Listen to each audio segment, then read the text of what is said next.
నమస్తే, welcome to reflection news. నేను శర్మ. కవితక్క మళ్ళీ పార్టీ పెట్టింది, మొన్న ప్రకటించింది టీఆర్ఎస్. చెప్పన్నా అనుకుంటూ టీఆర్ఎస్ని ప్రకటించి అక్కడ కొంచెం తర్వాత ఇబ్బందులు అయినాయి.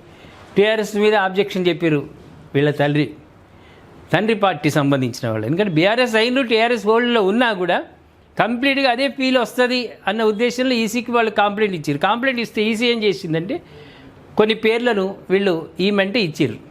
దాంట్లో ఇవాళ మొన్న ఏమైంది, తెలంగాణ రాష్ట్ర సేన అని ప్రకటించింది కవిత.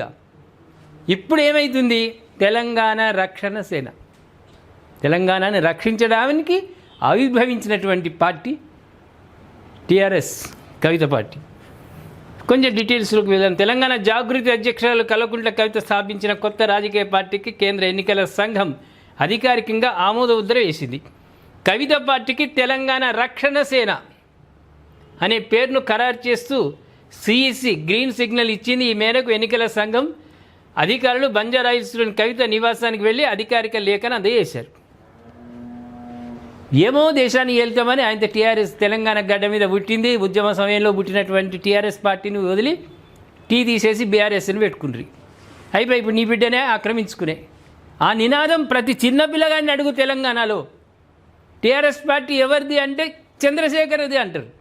ఇప్పుడు కవితక్కది అయిపోయాయి, కుటుంబంలోనే తారుమారు అయిపోయాయి.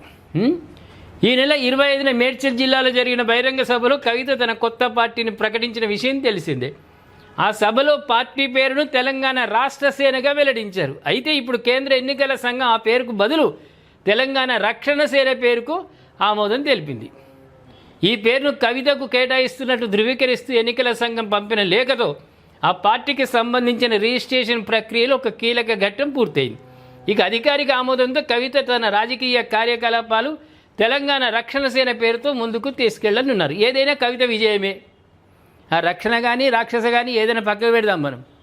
కానీ టీఆర్ఎస్ అన్నది కావాలని ఆకాంక్షించింది కాబట్టి ఇవాళ టీఆర్ఎస్ వచ్చేసింది.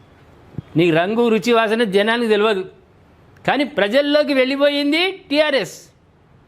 రేపు ఎన్నికలలో అమాయకమైనటువంటి ప్రజలుంటే మాత్రం టీఆర్ఎస్ అంటే చంద్రశేఖర్ అనుకుని ఇటు గుద్దినా కవిత విన్ను.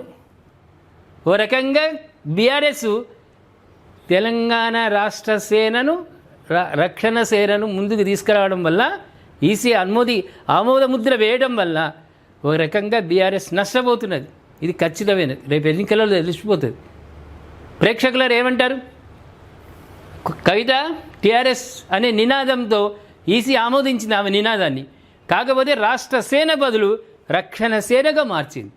ఇది రేపు ఎన్నికలలో బీఆర్ఎస్కి ఏమైనా ఇబ్బందికరమైన పరిస్థితులు రావచ్చా, రాకపోవచ్చా? దయచేసి కామెంట్ రూపంలో తెలియజేయండి. సబ్స్క్రైబ్ చేసుకోండి, షేర్ చేయండి.